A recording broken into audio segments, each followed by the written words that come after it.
축하합니다. 어제 성탄 예배 오신 분들은 인사했지만 우리 다 같이 다시 한번 메리 크리스마스 인사하겠습니다. 메리 크리스마스. 네, 메리 크리스마스. 네. 어느덧 한 해의 마지막 주일입니다. 올 한 해도 이제 며칠 남지 않았습니다. 오늘은 여러분들이 잘 알고 있는 야곱에 대해서 함께 이야기를 나누고자 합니다. 여러분, 야곱이 누구입니까? 이삭과 리브가 사이에 태어난 아들입니다. 그런데 쌍둥이였죠. 태 속에서부터 서로 싸웠습니다. 그렇죠? 이 야곱의 이름의 뜻은 속이는 자입니다. 그리고 이 야곱이 형 에서의 그 장자권을 팥죽 한 그릇으로 이 장자권을 얻게 됩니다. 물론 에서도 장자권에 대해서 소홀히 한 책임도 있고, 또 사실 야곱도 굳이 형님에게 팥죽 한 그릇 그냥 줄 수 있잖아요. 그렇죠? 그런데 어떻게 했습니까? 그 축복을 누리기 위해서 그 장자권을 팥죽 한 그릇에 팔아버렸습니다. 사버렸습니다. 그리고 여기서 그치는 것이 아니라 이 야곱은 이삭 아버지를 속입니다. 장자의 어떤 축복을 할 때 거짓말을 해서 내가 에서입니다 라고 거짓말해서 어떻게 해요? 그 아버지 이삭의 모든 장자의 축복을 받아버린 거예요. 이 형이 알면 어떻게 됩니까? 형이 이제 죽이려고 하니까 야곱이 어떻게 해요? 도망가는 거예요. 외삼촌 라반이 있는 곳까지 열심히 도망가는 거예요. 이렇게 야곱의 삶은 거짓말, 속이는 삶, 이런 삶으로 결국은 형을 피해 도망가는 신세가 되었습니다. 도망가면서 그의 삶이 어떻습니까? 무섭고 두렵고 그 광야에서 외로운 생활을 했습니다. 외삼촌 라반에게 갔을 땐 어떻습니까? 그냥 그 라헬을 얻고 싶어서 열심히 일했는데 라헬이 아니라 누구를 줘요? 레아를 주는 거예요. 아니 어찌 이런 일이 있습니까? 장작 7년이나 봉사했는데 또 라헬을 얻기 위해서 또 7년을 일합니다. 더 나아가서 또 6년을 일해서 거의 20년 동안 야곱은 이 외삼촌 라반에게 열심히 일을 하며 살아갑니다. 그런데 이 라반이 외삼촌인데도 어떻게 합니까? 10번이나 품삯을 속여버립니다. 요즘 같으면 어떻게 됩니까? 고용노동부에 신청해야죠. 어떻게 이런 일이, 내가 최선을 다했는데 일했는데 부당한 대우를 받고 10번씩이나 품삯을 바꿔버리는 이런 놀라운 일이 일어나는 겁니다. 그런데 어떤 일이 일어납니까? 열심히 살고 축복해줘서 하나님께서 이 야곱의 가축을 점점 많아지게 한 거예요. 그런데 누가 안색이 변합니까? 라반의 안색이 변하고 라반의 아들들의 이 시기가 작동하는 거예요. 그래서 어떻게 합니까? 야곱을 죽이려고 하는 그 느낌을 들어서 이 야곱이 또 어떻게 합니까? 도망치죠. 도망칩니다. 왜요? 라반이 안색이 변해서 죽이려고 하니까 도망칠 수밖에 없죠. 그래서 고향으로 돌아가는 그 길에 누구와 또 조우를 합니까? 형 에서를 또 만나게 됩니다. 그래서 이 야곱은 또 두려웠어요. 소문에 듣자하니 형이 장정 400명을 이끌고 오고 있는 거예요. 그럼 얼마나 두렵겠습니까? 그래서 야곱은 맨 뒤에 서고 이 사랑하는 아내들, 자식들 먼저 보내고 본인은 맨 뒤에 선 거예요. 그런데 야복 강가에서 하나님과 씨름해서 바뀌게 되죠. 그래서 맨 앞에 서게 됩니다. 맨 앞에 서서 에서를 만날 때 야곱이 어떤 행동을 취합니까? 꿇어 엎드리는 거예요. 꿇어 엎드려 절한다는 것은 이 이마와 코가 땅이 닿을 정도로 꿇어 엎드려서 7번 절하는 거예요. 이것은 군주에게 종이 엎드려 절하는 그런 거와도 같은 거예요. 그래서 놀라운 은혜를 베푸시죠. 형 에서도 야곱을 보자마자 껴안고 입을 어긋맞추고 목을 어긋맞추고 서로 껴안는 화해하는 놀라운 장면을 우리가 보게 됩니다. 그래서 이제 야곱은 드디어 이제 도망자가 아니라 이제 세겜에 가서 땅도 사고 그곳에 장막을 치고 이제 좀 쫓기지 않고 이제 좀 잘 좀 살아보자, 이런 마음으로 세겜에 머물고 있었을 때 어떤 일이 일어납니까? 또 상상할 수 없는 무시무시한 일이 일어납니다. 그 딸 디나가 세겜의 다른 딸들을 보려고 나갔다가 누구에게? 하몰의 아들 세겜에게 강간을 당하고 욕보이게 됩니다. 이 소식을 들은 야곱의 형제들이 분노하기 시작합니다. 어떻게 이럴 수가 있을까? 우리 34장 7절 말씀을 같이 읽겠습니다. 시작. 야곱의 아들들은 들에서 이를 듣고 돌아와서 그들 모두가 근심하고 심히 노하였으니 이는 세겜이 야곱의 딸을 강간하여 이스라엘에게 부끄러운 일, 곧 행하지 못할 일을 행하였음이더라. 오늘날도 성추행만 해도 용납이 안 되지 않습니까? 법정에 서야 됩니다. 그런데 이 하몰의 아들 세겜이 이 디나가 너무너무 예뻐서 그냥 강제적으로 강간하고 욕을 보였다라는 겁니다. 그래서 이것은 개인의 문제가 아니라는 거예요. 디나의 문제가 아니라 이것은 가족 공동체의 문제가 되는 거예요. 더 나아가 이스라엘 민족성의 문제가 되는 거예요. 민족의 자존심과 결부시키는 그러한 문제로 확장이 됩니다. 그런데 모든 형제들이 분노했지만 더 적극적으로 분노한 사람이 누구예요? 시므온과 레위입니다. 이 시므온과 레위는 행동으로 그 분노를 표출합니다. 그들과 어떻게 합니까? 이 하몰과 세겜이 좀 이 아름다운 디나를 좀 보내주라고, 그럼 우리 딸들도 보내고 이렇게 같이 살면 되지 않냐고. 그런데 이 시므온과 레위가 어떻게 얘기합니까? 너희들은 할례 받지 못한 백성들이다. 내 동생을 줄 수 없다. 할례를 받으면 내가 허락하겠다. 이것은 하나의 꿍꿍이죠, 그렇죠? 그래서 이 하몰과 세겜 그 모든 남성들이 당장 할례를 다 받는 거예요. 할례를 받으면 여러분들 어떻게 됩니까? 일주일 동안 통증이 심해요. 이걸 노린 거죠. 그래서 시몬과 레위가 3일째 되던 날 어떻게 합니까? 기습 공격을 해서 잘 움직이지 못하는 그 남자들을 다 죽여버리는 거예요.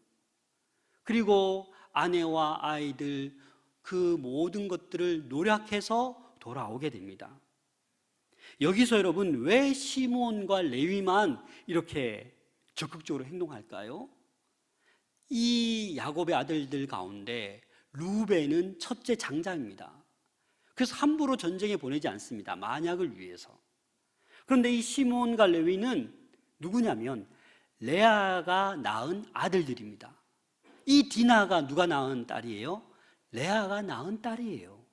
그래서 어찌 보면 이 시몬과 레위는 디나에게 있어서 친오빠와도 같은 거예요. 그러니까 더 화가 나는 거예요. 그래서 복수를 한 거예요. 같이 서로 할례만 받으면 받아들일 것처럼 얘기했지만 결국은 복수하기 위해서 그렇게 했던 것입니다. 그런데 이렇게 복수하고 돌아왔을 때 야곱이 우리 아들 잘했다, 욕보인 그들을 잘 해치웠다, 이렇게 얘기하면 좋은데 정반대의 모습이 나타납니다. 우리 창세기 34장 30절 같이 읽겠습니다. 시작. 야곱이 시므온과 레위에게 이르되 너희가 내게 화를 끼쳐 나로 하여금 이 땅의 주민 곧 가나안 족속과 브리스 족속에게 악취를 내게 하였도다. 나는 수가 적은즉 그들이 모여 나를 치고 나를 죽이리니 그러면 나와 내 집이 멸망하리라. 지금 야곱은 충격을 받은 거예요. 야, 너네 지금 무슨 짓을 했냐? 나와 내 집이 지금 멸망하게 생겼다, 얘들아.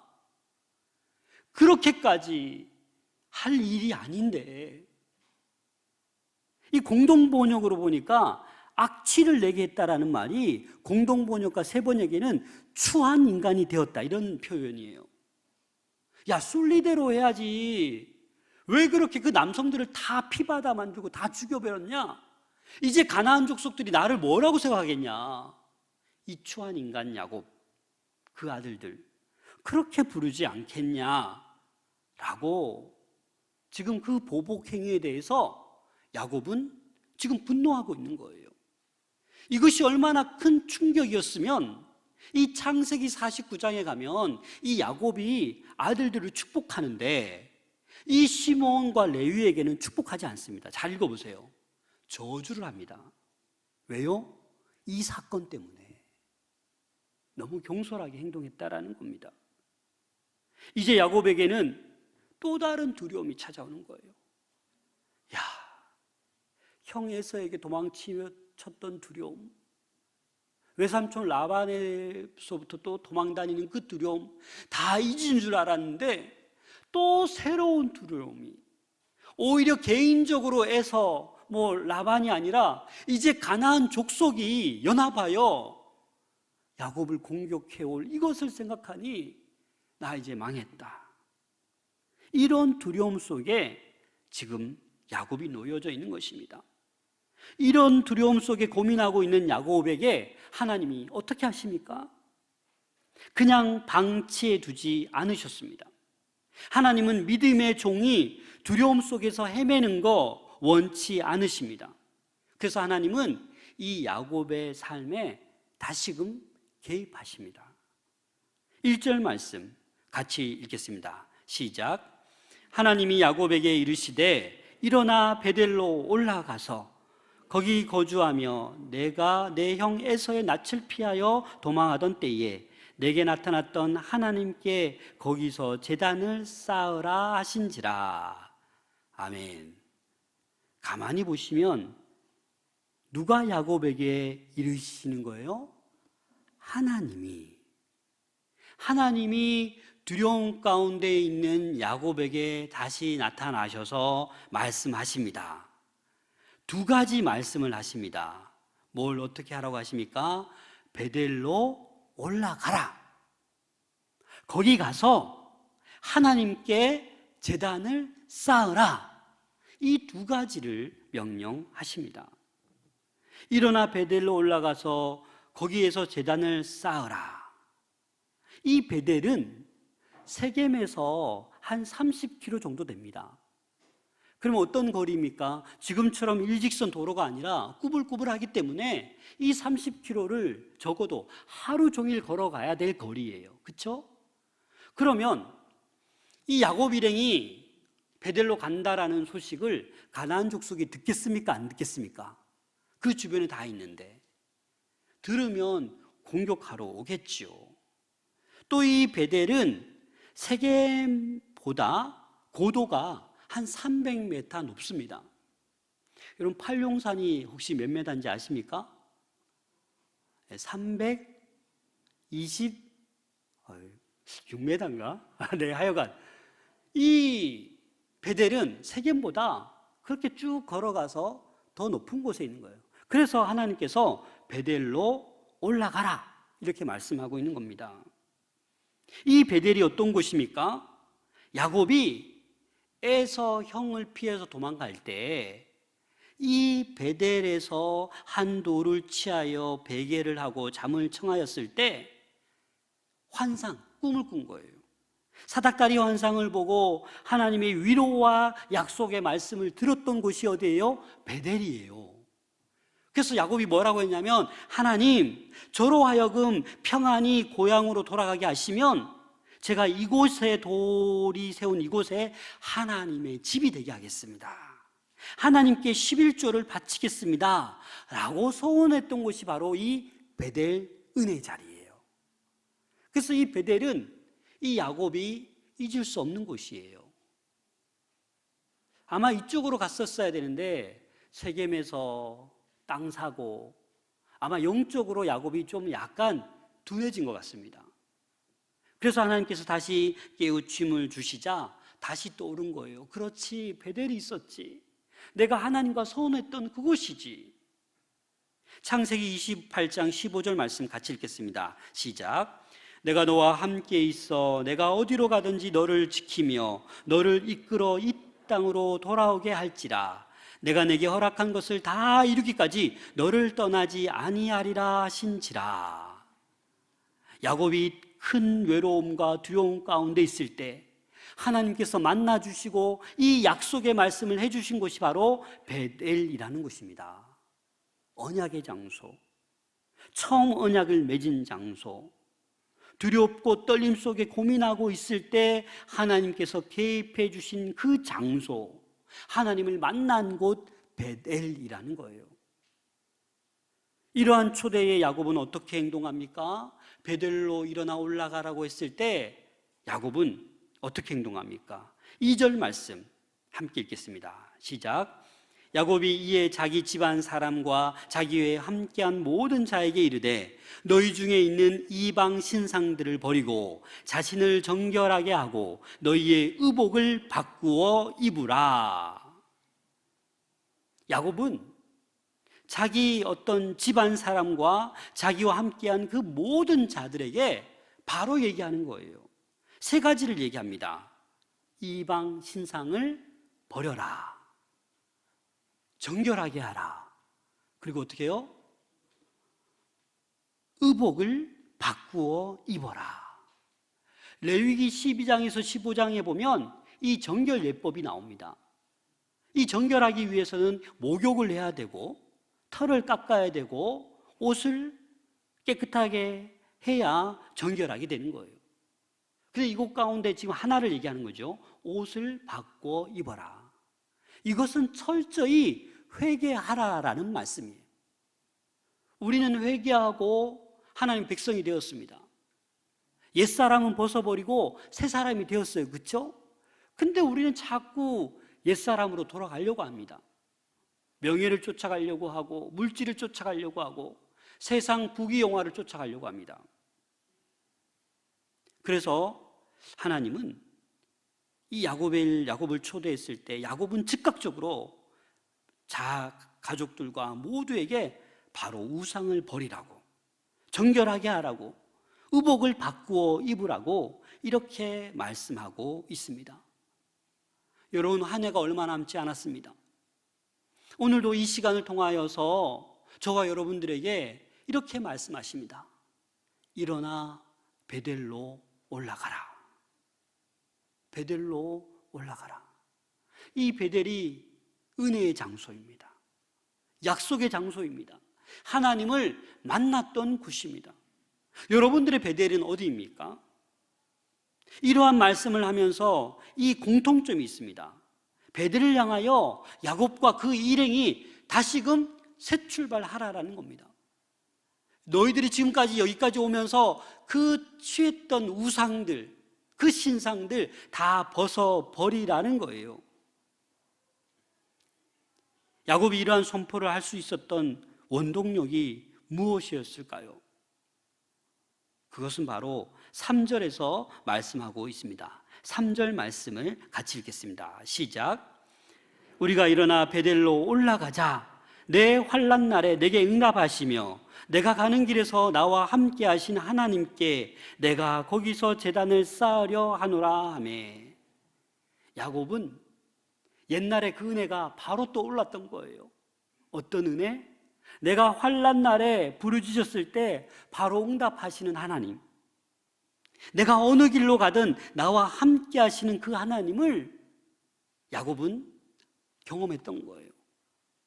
여러분 지금까지 살아오시면서 이러한 은혜의 경험 있지 않습니까? 다 까먹어 버리셨나요? 이 은혜를 우리는 잊어버리시면 안 됩니다. 이런 은혜가 없다라면 여러분들이 환난 중에, 고통 중에, 아픔 중에 이런 은혜를 달라고 여러분 간구하셔야 됩니다. 야곱은 그러한 은혜를 경험하고 있었습니다. 그래서 야곱이 가는 곳곳마다 어떻게 하나님께서 말씀하시냐면 내가 너와 함께 있겠다. 그 어려운 상황 가운데 창세기를 잘 읽어보시면 늘 야곱과 따라다니는 말씀이 내가 너와 함께 거하겠다. 이 말씀을 반복적으로 하고 계십니다. 그래서 야곱은 확신에 차서 말하는 거예요. 아들들아, 여러분 나를 알지 않습니까? 내가 그 광야의 외로운 생활 가운데, 내가 고통 가운데 하나님이 나와 함께 하셨습니다. 도망자의 신세에 있었을 때 하나님이 나를 도와주셨습니다. 외로운 나그네 생활할 때 나와 항상 함께 하셨던 분이 바로 하나님이십니다. 이 경험이 이제 충만하게 회복되어서 담대하게 얘기하는 거예요. 이방 신상을 버려라. 자신을 정결하게 하라. 옷을 바꾸어 입어라. 이 하나님의 이 뜻이 올 한 해 얼마 남지 않는 우리에게 들려질 수 있기를 소망합니다. 더 이상 세상 우상을, 신상을 쫓아가지 않으시길 바랍니다. 우리 자신을 깨끗게 하셔야 됩니다. 정결케 하셔야 됩니다. 의복을 다시 바꾸어 입으셔야 합니다. 이런 신실하신 하나님이 우리를 베델로 초대하십니다. 이 야곱의 외침에 이 공동체, 가족들 어떻게 반응합니까? 4절 말씀을 함께 읽겠습니다. 4절 시작. 그들이 자기 손에 있는 모든 이방 신상들과 자기 귀에 있는 귀고리를 야곱에게 주는지라. 야곱이 그것들을 세겜 근처 상수리 나무 아래에 묻고, 여러분 그 얘기를 듣자마자 어떻게 합니까?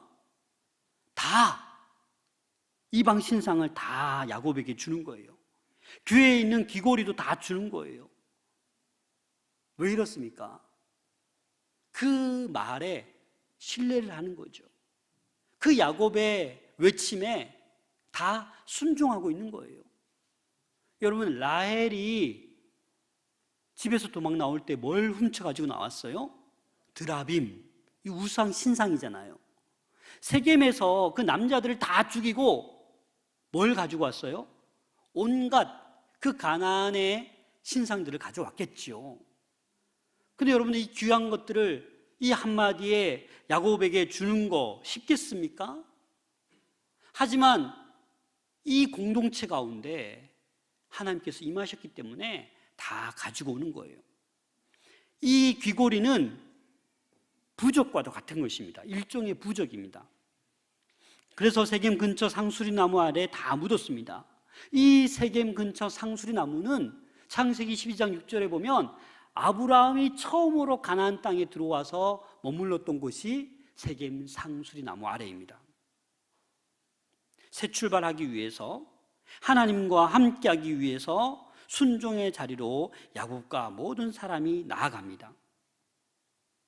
그래서 사실은 불투명하지만 그 야곱의 외침을 듣고 순종하며 야곱이 확신에 찬 그 말에 다들 따라 나서는 겁니다. 그런데 놀라운 일이 발생합니다. 창세기 35장 5절 말씀 같이 읽겠습니다. 시작. 그들이 떠났으나 하나님이 그 사면 고을들로 크게 두려워하게 하셨으므로 야곱의 아들들을 추격하는 자가 없었더라. 여러분 어떻게 이런 일이 있을 수 있습니까? 그 가나안 족속들, 브리스 족속들, 이런 어떻게 이렇게 남자를 다 죽일 수 있지? 당장 보복하러 올 거예요. 그렇죠? 그런데 이들이 지금 베델을 향해서 떠난다고 했을 때 더 빨리 오겠지요. 공격하러. 그렇지 않습니까? 그런데 어떻게 놀라운 일이 일어납니까? 그 고을 사면에 그들로 하여금 크게 두려워하게 하셨다라는 거예요. 여러분, 이들이 야곱이 두려워서 그런 겁니까? 야곱의 아들들이 그 세겜성의 남자들을 다 쳐 죽여서 그게 두려워서 지금 이러고 있는 겁니까? 아니요. 왜 이들이 두려워합니까? 잘 보십시오. 5절 말씀의 주체자는 하나님이입니다. 하나님이 사변 고을 그 모든 가나안 족속을 어떻게 하셨다고요? 두렵게 하셨다고요. 여러분, 두려운 거 많으시죠?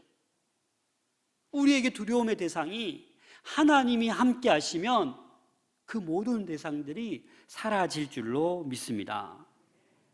이 하나님이 두려움을 없애버리고 오히려 그들로 하여금 두렵게 만들고 있음을 우리는 볼 수 있습니다. 이 야곱의 내면 깊이 자리 잡고 있는 두려움의 요소들, 우리 하나님께서 직접 제거해 주시고 계십니다. 하나님께 신뢰하는 마음, 철저히 순종하는 마음으로 야곱은 나아가고 있습니다. 야곱이 두려워했던 주위의 가나안 족속들은 야곱이 베델로 향하여 나아갈 때 오히려 하나님께서 주시는 큰 두려움에 휩싸여 아무도 야곱 일행을 공격하지 못하게 하고 있습니다. 사랑하는 여러분, 올 한 해를 이제 며칠 남겨두지 않고 우리는 또 새해를 맞이하게 됩니다. 혹시 여러분들 두려워하고 있지 않습니까? 코로나가 더 심각해지지 않을까? 새해에는 내가 이 직장을 유지할 수 있을까? 내가 쫓겨나지 않을까? 큰 병에 걸리지 않을까? 새로움에 대한 우리는 환경이 바뀌는 것에 대한 두려움, 새로운 사람을 만나는 것에 대한 두려움, 새로운 해가 다가오는 것에 대한 두려움이 우리에게 있을 수 있습니다. 오늘 수많은 재직들을 임명했습니다. 내가 감당할 수 있을까? 몸도 시원찮은데, 할 일도 많은데, 이런 두려움이 우리에게 찾아올 수 있습니다. 여러분, 그러나 이 두려움은 우리를 부정적인 방향으로 인도합니다. 머뭇거리게 합니다. 신앙의 성숙을 방해합니다. 신앙 공동체의 역동성을 떨어지게 합니다. 그래서 야곱에게 우리 하나님께서 그 두려움을 다시 한번 개입해 주시고 그 두려움의 문제를 쫓아내어 주신 것처럼 우리들도 한 해를 잘 마무리하고 또 새로운 한 해를 두려움이 아니라 베델로 어서 올라갈 수 있는 우리 모두가 될 수 있기를 소망합니다. 이 베델, 영적인 자리, 은혜의 자리로 여러분들 나아가셔야 합니다. 신뢰의 자리로, 순종의 자리로 나아가셔야 합니다. 우리가 제거할 수 있는 두려움의 요소, 우리가 제거할 수 없다라는 걸 여러분들 기억하셔야 됩니다. 이 두려움의 요소는 하나님만이 제거하실 수 있습니다. 그래서 우리 여러분, 베델로 올라갑시다. 언약의 약속의 말씀을 믿고 나아갑시다. 코로나 이제 너무 두려워하지 맙시다. 학자들은 이제 코로나가 감기와도 비슷하게 달고 다닐 거다라고 예측합니다. 치사율이 이제 갈수록 낮아질 겁니다. 여러분 두려워하지 맙시다. 하나님의 은혜의 자리로 나가셔야 됩니다. 여러분들의 은혜의 자리가 어디입니까? 이 예배당, 눈물 뿌린 이곳, 기도의 응답이 있는 이곳이 은혜의 자리 아니겠습니까? 더 이상 머뭇거리지 맙시다. 2년 전에 우리가 코로나 때문에 예배드리지 못하는 그 안타까움에 눈물 흘린 분들 많을 겁니다. 내가 왜 교회를 못 나가지? 그런데 지금은 어떻습니까? 온라인 비대면으로 예배를 많이 드립니다. 여러분 그렇게 예배 드리는 것을 뭐라 하는 것이 아니라 장단점이 있어요. 여러분 생각해 보세요. 이 자리에 나와서 예배 드리는 거랑 온라인으로 예배 드릴 때 온라인으로 예배 드리는 것이 더 큰 은혜가 있습니까? 그렇다면 솔직히 그렇게 예배 드리셔도 됩니다. 하지만 온라인으로 비대면 예배를 드려야 할 그 시간에 잘 드리지 않는다라는 게 문제입니다. 드려도 집중하지 못하고 흐트러지게 예배를 드리기 때문에 우리는 이 영적인 베델, 이 베델로 다시 올라가야 되는 줄로 믿습니다. 그래서 새해에 하나님, 저희들도 어서 베델로 올라가겠습니다. 이 마음으로 내가 좋아하고 따라가던 그 모든 이방 신상들을 다 벗어버리고 다 회개하고 다시금 나를 정결케 하고 의복을 받고 입고 올 한 해를 마무리하고 새해를 맞이할 수 있는 우리 모두가 될 수 있기를 소망합니다. 기도하겠습니다.